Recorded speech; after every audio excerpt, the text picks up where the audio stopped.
वर्तमान समय में प्रेरणा पोर्टल पर जो परिवर्तन लागत और खाद्यान्न विवरण की फीडिंग होनी है, जो कि मिड डे मील से संबंधित है,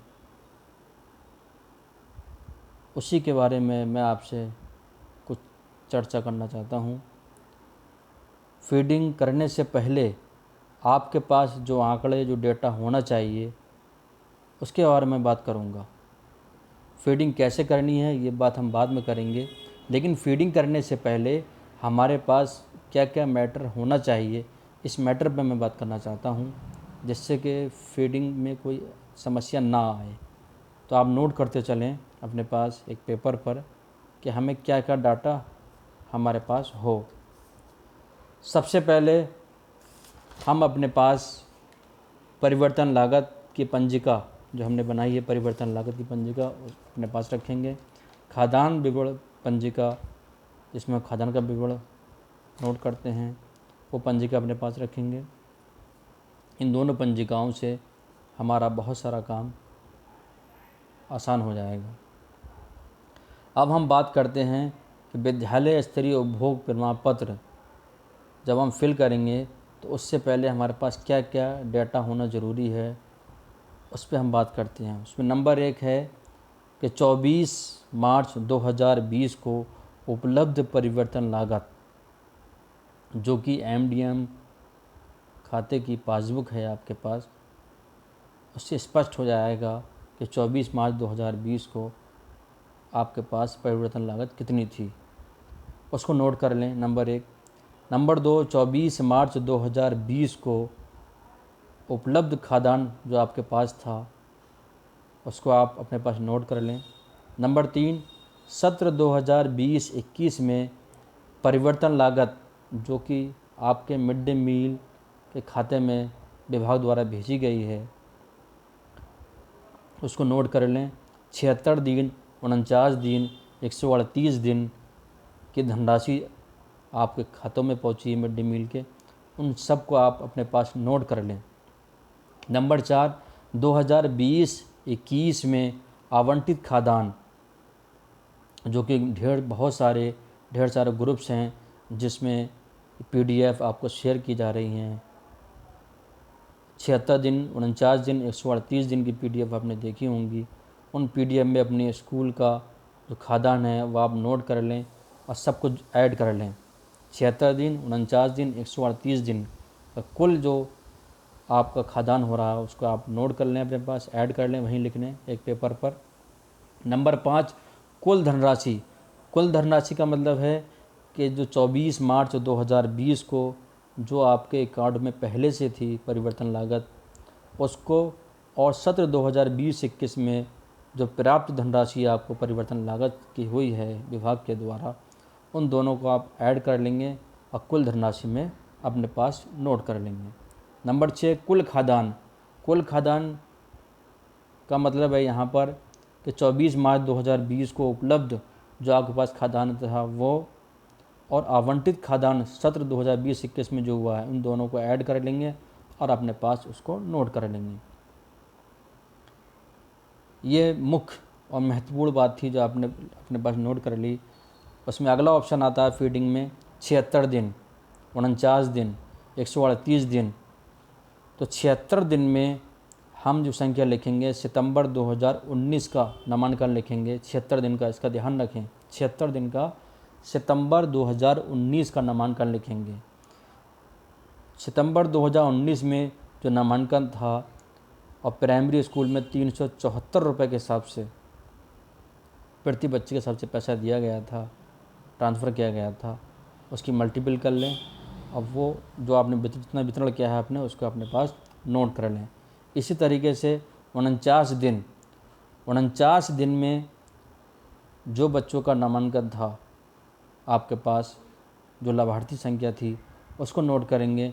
49 दिन का परिवर्तन लागत ट्रांसफ़र करने से पहले आपको इस बात को ध्यान रखना है कि 49 दिन जुलाई और अगस्त के होते हैं, और जुलाई और अगस्त में जिन बच्चों का एडमिशन हुआ है उनके दिनांक के अनुसार ही परिवर्तन लागत उनके खाते में ट्रांसफ़र करनी होती है।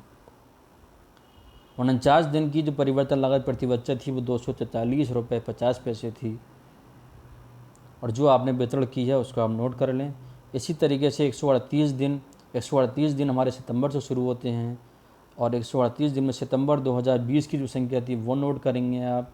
अब प्रति बच्चा 685 रुपये के हिसाब से आपको ट्रांसफ़र करने थे, मगर ध्यान रहे कि 138 दिन जो हमारे सितंबर से शुरू तो हो रहे हैं, लेकिन सितंबर में जो नवीन प्रवेश थे वो हर बच्चे की अलग डेट रही होगी।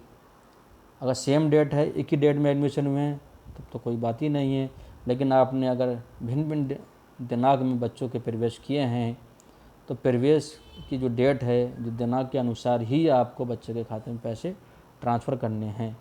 तो 138 दिन जो कि प्राइमरी स्कूल के बनते हैं, उसमें आप जितना पैसा आपने वितरण किया है उसको नोट कर लें अपने पास। फीडिंग करते समय आपको एक चीज़ और ध्यान रखनी है कि ये डाटा आप अपने पास नोट कर रहे हैं, उसके अगले कॉलम में वितरण खाद्यान्न आता है। तो वितरण खाद्यान्न में 76 दिन में जितने बच्चों को आपने खाद्यान्न जो जितना बांटा है उसको नोट करेंगे।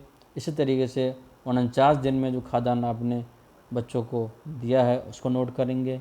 इसी तरीके से 138 दिन जो कि प्राइमरी के बनते हैं, उसमें वितरण जो आपने खाद्यान्न किया उसको नोट करेंगे। सारा नोट करने के बाद में अगला उसमें कॉलम है, फीडिंग करते समय जो कॉलम आएगा, फरवरी मार्च जो कि जूनियर का है, और प्राइमरी स्कूल का जो है वो मार्च का होगा 24 दिन। तो 24 दिन में जितने बच्चों ने खाना खाया, लाभान्वित बच्चे जो हैं उनकी संख्या, और जो कि उनका परिवर्तन लागत बन रहा है उसको नोट करेंगे, और जो आपने खाना जितने दिन में बनाया है उसको 100 ग्राम से मल्टीपल करेंगे प्राइमरी स्कूल के लिए, उसको नोट करेंगे अपने पास। ये सारा जब डाटा आप अपने पास नोट कर लेंगे एक पेपर पर, उसके बाद में आप फीडिंग करेंगे। तो फीडिंग करने से पहले जो तैयारी थी वो ये तैयारी थी, इसको आप अपने पास नोट कर लीजिए। नोट करेंगे, फिर गूगल ब्राउज़र पर जाएंगे, www.piranaUP.in पर सर्च करेंगे, और सर्च करने के बाद में आपका स्क्रीन जो खुलेगा, जिस पे कि लेफ़्ट साइड में माननीय बेसिक शिक्षा मंत्री जी की पिक्चर आएगी, और राइट साइड में माननीय मुख्यमंत्री जी की पिक्चर आएगी। उसी के लेफ़्ट में एक क्रॉस का क्लिक आएगा। जब आप स्क्रीन खोलेंगे, उस क्रॉस पर क्लिक करेंगे आप, तो लेफ़्ट साइड में 3 लाइन आएंगी ऊपर नीचे, उसे आप क्लिक करेंगे तो उसमें बैंक डेटा अपलोड का ऑप्शन आएगा। ढेर सारे उसमें ऑप्शन आएंगे, जिसमें आप ध्यान से देखेंगे bank data upload. Bank data upload पे क्लिक करने के बाद में ऑप्शन आता है टीचर लॉगिन। टीचर लॉगिन पर आप क्लिक करेंगे, उसके बाद में स्क्रीन खुलेगी, और स्क्रीन खुलने के बाद में टीचर साइन अप का डायलॉग बॉक्स देखेगा। डायलॉग बॉक्स देखने के बाद में उसमें रजिस्टर्ड मोबाइल नंबर डालना है। रजिस्टर्ड मोबाइल नंबर वो कहलाएगा जिसमें मिड डे मील का कॉल आता है। उसी नंबर को आप दर्ज करेंगे, वेरीफाई करेंगे, OTP आपके नंबर पर आएगा, OTP दर्ज करेंगे, फिर लॉगिन करेंगे। लॉगिन करने के बाद में उसमें कुछ डायलॉग बॉक्स देखेगा कि you are already logged with another device. आप ओके कर देंगे एक बार।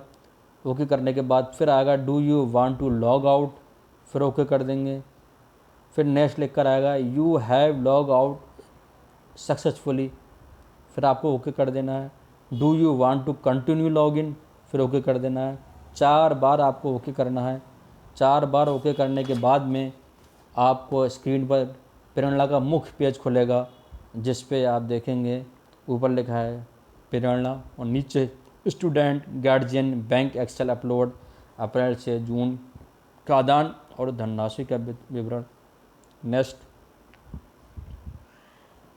जुलाई से अगस्त खाद्यान्न और धनराशि का विवरण।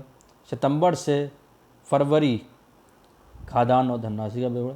इसी तरीके से और बहुत सारी जानकारी लिखी हुई है, लेकिन आपको लेफ़्ट साइड में 3 लाइन दिख रही होंगी। लेफ़्ट साइड में ऊपर नीचे 3 लाइन लिखी, उस पर क्लिक करेंगे, और क्लिक करने के बाद वहाँ पर 2 ऑप्शन आएंगे, डैशबोर्ड, और नीचे लिखा होगा विद्यालय स्तरीय उपभोग प्रमाण पत्र, जो कि हमारे काम का है।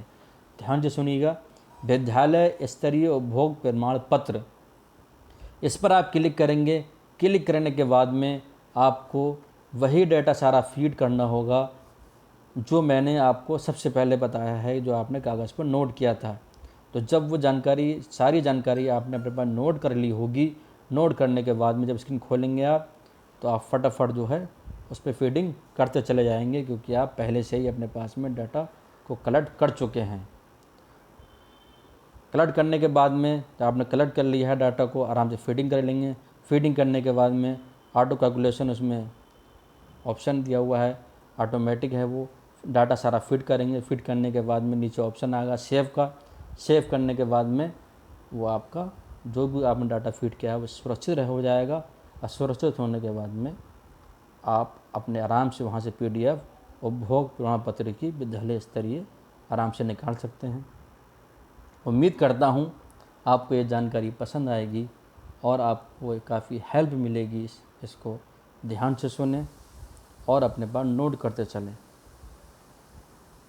Thank you so much. और जाते जाते आपसे निवेदन है, विनम्र निवेदन है कि मेरे जिस साथी ने मेरा ये चैनल सब्सक्राइब नहीं किया है तो प्लीज़ इसे सब्सक्राइब करें। जानकारी अच्छी लगे, पसंद आई हो तो उसको शेयर भी करें और लाइक भी करें। Thank you so much. Bye.